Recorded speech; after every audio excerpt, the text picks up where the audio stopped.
Hi friends, welcome to online English classes by Shankar Jat.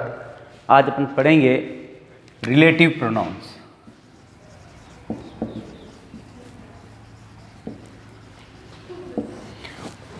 परीक्षा में relative pronoun के संबंधित प्रश्न पूछे जाते हैं, चाहे कोई प्रतियोगी परीक्षाएं हो या कक्षा 10 या कक्षा 8 राजस्थान बोर्ड की परीक्षाएं हो, उसमें रिलेटिव प्रोनाउन से संबंधित प्रश्न पूछे जाते हैं।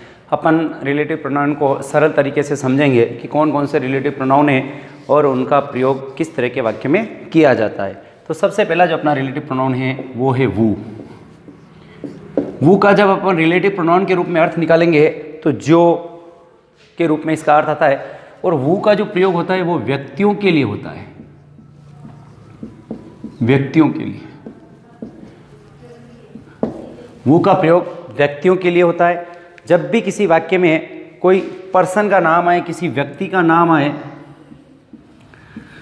और उसके बाद कोई जगह खाली छोड़ दी हो, यदि किसी वाक्य में किसी पर्सन का नाम आए और कोई जगह खाली छोड़ दी हो और उसके बाद कोई वर्ब आ रही हो, बहुत इंपॉर्टेंट, यानी यदि किसी सेंटेंस में कोई खाली जगह छोड़ दी हो और उससे पहले किसी पर्सन का नाम आ रहा है और उसके बाद अगर कोई वर्ब आ रही है तो वहाँ अपन रिलेटिव प्रोनाउन वू का प्रयोग करते हैं। ये शॉर्टकट नियम है जिसके आधार पर आप किसी भी रिलेटिव प्रोनाउन को आसानी से भर सकते हैं। इसका अपन उदाहरण भी ले सकते हैं। आई मेट रमेश, यहाँ ब्लैंक छोड़ रखा है, was an intelligent boy.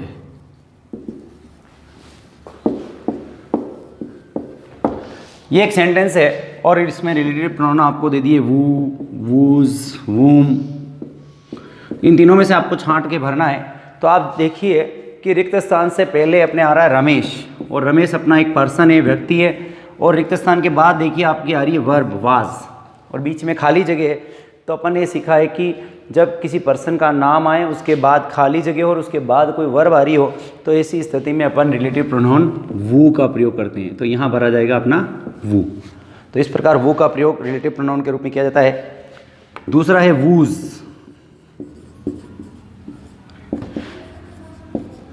Whose यानी जिसका, वूज यानी जिसका। किसी पर्सन का नाम आ जाए, खाली जगह हो, फिर कोई थिंग आ जाए और उसके बाद अगर कोई आपकी वर्ब आ रही है।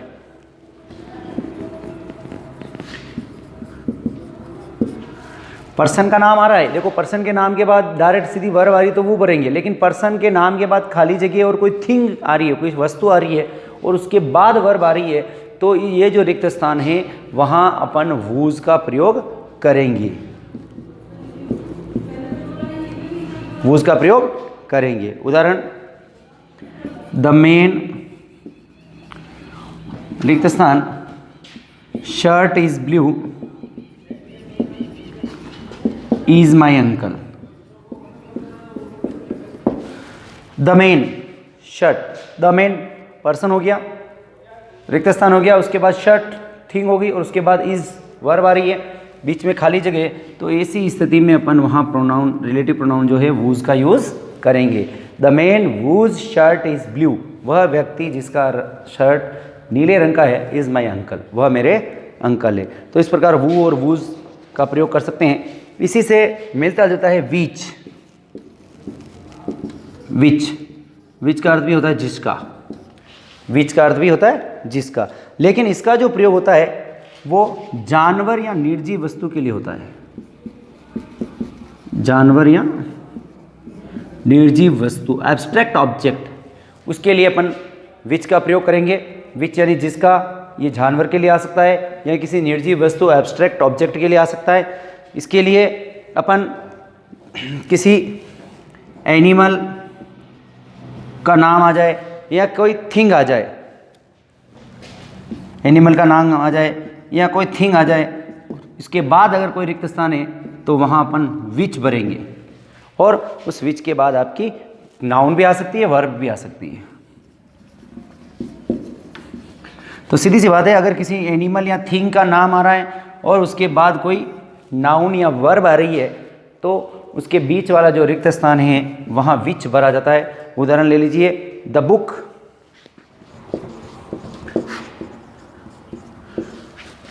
Mohan gave me is very interesting.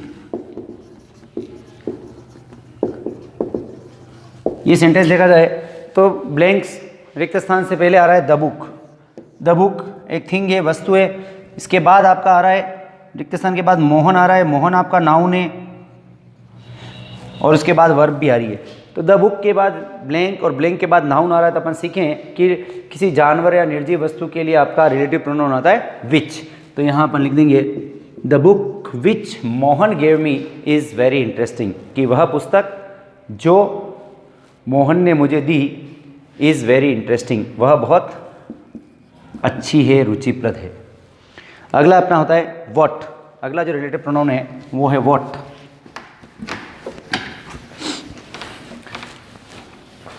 अगला रिलेटिव प्रोनाउन है अपना व्हाट, WHAT व्हाट।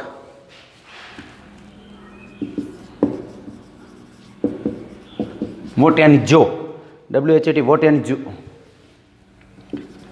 इसमें लिख दीजिए आप, इसका प्रयोग वर्ब के बाद होता है। अगर कोई मान लो वर्ब के बाद खाली जगह है तो भी आपका व्हाट आएगा, या वर्ब के बाद ऑब्जेक्ट है और फिर खाली जगह है तो भी आपके व्हाट का प्रयोग किया जाएगा। उदाहरण, do you please,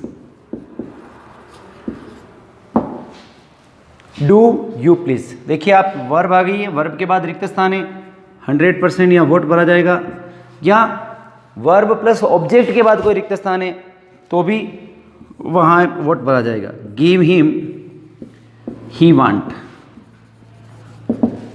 give him. Give आपकी वर्ब है, वर्ब के बाद हिम आपका ऑब्जेक्ट है, वर्ब प्लस ऑब्जेक्ट, उसके बाद अगर ब्लैंक आ रहा है तो वहाँ भी आपका व्हाट भरा जाएगा। तो give him what he want, do what you please. तो इस प्रकार के जो सेंटेंस होंगे जिसमें वर्ब के बाद अगर रिक्त स्थान है या वर्ब प्लस ऑब्जेक्ट के बाद रिक्त स्थान है तो वहाँ जनरली रिलेटिव प्रोनाउन व्हाट का प्रयोग किया जाता है। अगला प्रोनाउन है अपना relative pronoun when, WHEN when. When यानी जब, कब होता है, लेकिन जब रिलेटिव प्रोनाउन के रूप में इसका प्रयोग होता है तो जब। इसका प्रयोग टाइम, समय के बाद। अगर किसी वाक्य में कोई टाइम आ रहा है और उस टाइम के बाद कोई ब्लैंक दिया गया है तो वहाँ अपन व्हेन का प्रयोग करेंगे। एग्जाम्पल अपन लिख सकते हैं, इट वाज सैटरडे, ब्लैंक छोड़ दिया है, he went for picnic.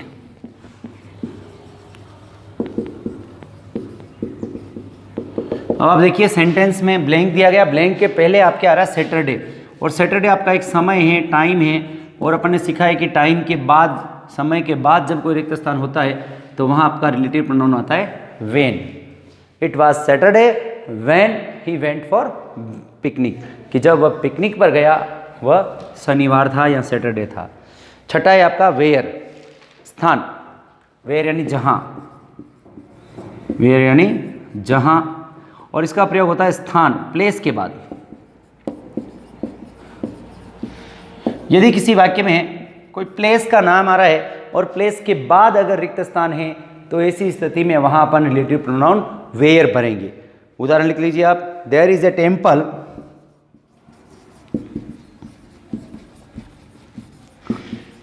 Blank छोड़ दिया है, there is a temple, blank छोड़ दिया है, there is a temple Gandhi जी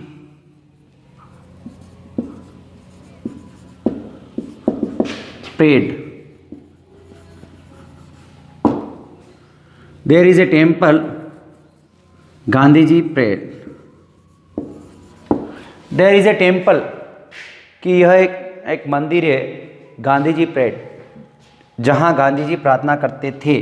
तो यहाँ प्लेस, टेम्पल एक प्लेस का नाम है और प्लेस के नाम के बाद अपना प्रोनाउन आता है, रिलेटिव प्रोनाउन आता है वेयर। तो इस प्रकार प्लेस के नाम के बाद भी अपन वेयर का प्रयोग करते हैं। अगला होता है वाई। वाई यानी क्योंकि, ये कारण को बताता है। यदि किसी वाक्य में कोई कारण बताया गया है, कोई रीज़न बताया गया है, तो वहाँ अपन इसका प्रयोग करते हैं, वाई का प्रयोग करते हैं। इसलिए कारण को अगर बताया गया है तो वहाँ वाई का प्रयोग करते हैं। उदाहरण लिख दीजिए, that is the reason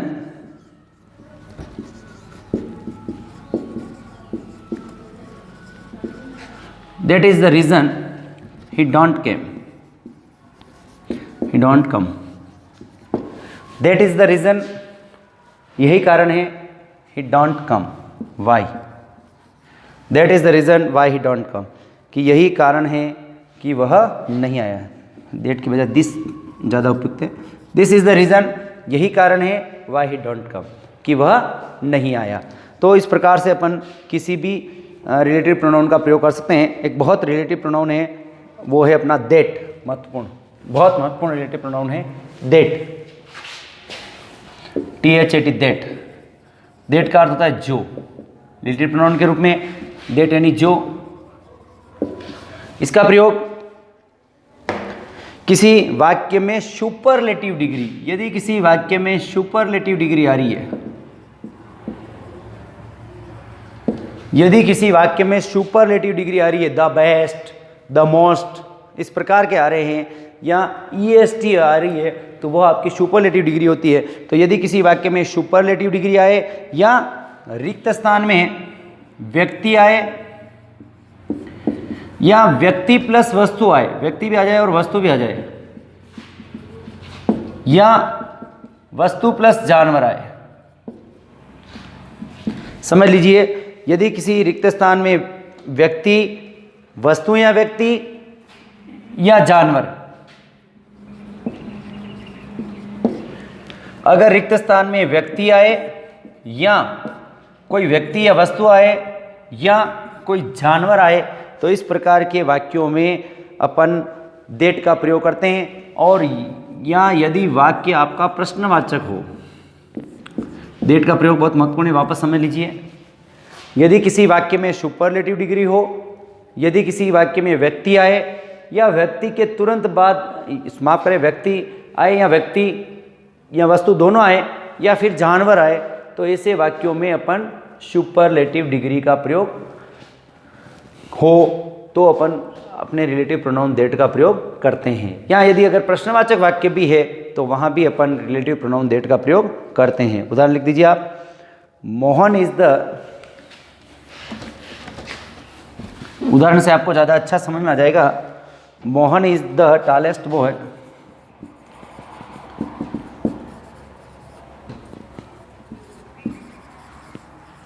Mohan is the tallest boy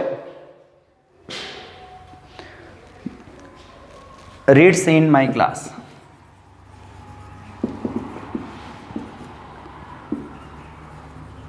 अब आप देखिए, ब्लैंक आ रहा है, ब्लैंक से पहले बॉय आ रहा है, पर्सन आ रहा है, लेकिन उससे पहले अपन देखेंगे तो द टॉलेस्ट, ये सुपरलेटिव डिग्री आ रही है। तो जब भी सुपरलेटिव डिग्री आएगा तो आपका रिलेटिव प्रोनाउन क्या लिखना है आपने को, दैट। तो यहाँ दैट ज़्यादा सही है, दैट अपन लिखेंगे। और उदाहरण हो सकता है, लिख दीजिए आप, वो is he troubles you. Question mark है, सीधा सा है, प्रश्नवाचक वाक्य हो, आपका रिलेटिव प्रोनाउन दैट आएगा। तो वो इज ही, पर्सन भले आ रहा है आगे, लेकिन क्वेश्चन मार्क होने की वजह से इसमें दैट भरा जाएगा। The man and the dog,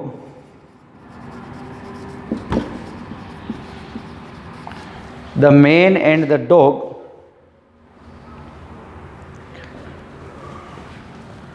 you seen, the man and the dog you seen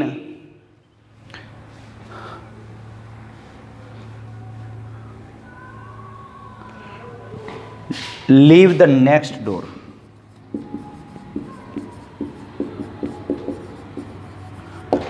अब आप देखिए, यहाँ रिक्त स्थान से पहले व्यक्ति भी आ रहा है, जानवर भी आ रहा है। तो व्यक्ति आ जाए या व्यक्ति के बाद वस्तु आ जाए या व्यक्ति और जानवर आ जाए, तो ऐसी स्थिति में वहाँ अपन रिलेटिव प्रोनाउन दैट लगाते हैं। तो इस प्रकार से अपन रिलेटिव प्रोनाउन को आराम से भर सकते हैं और इसके उदाहरण भी अपन आराम से हल कर सकते हैं। कुछ क्वेश्चन भी अपन चाहें तो इसमें ले सकते हैं, तो एक दो क्वेश्चन अपन देखेंगे ताकि आपको आसानी से समझ में आ जाए। कुछ क्वेश्चन अपन हल करेंगे, 4-5 क्वेश्चन, तो लिख दीजिए आप। Badminton is played in A small court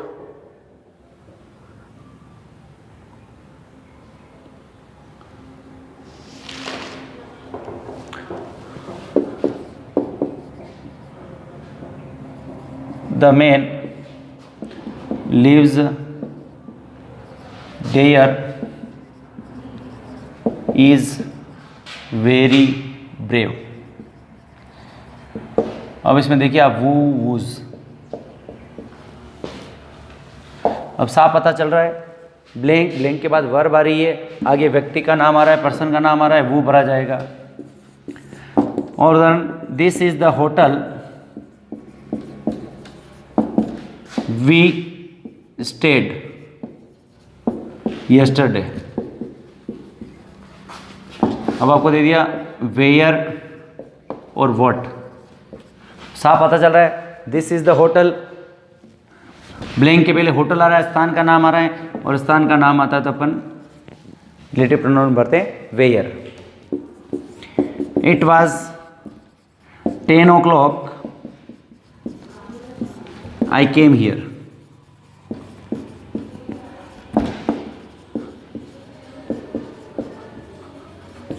देखिए आप, इट वाज 10 o'clock 10 बजे थे, आई केम हियर जब मैं यहाँ आया, तो रिक्त स्थान से पहले समय सूचक शब्द आ रहा है और समय के लिए अपन रिलेटिव प्रोनाउन वेन का प्रयोग करेंगे। तो ऐसे कई उदाहरण अपन इसके हल कर सकते हैं और इन उदाहरण के आधार पर अपन रिलेटिव प्रोनाउन को भर सकते हैं। अगर वीडियो आपको अच्छा लगा हो, इसको लाइक करें, शेयर करें, सब्सक्राइब करें, और वापस पुनः मिलेंगे अपन नए वीडियो के साथ। Thank you.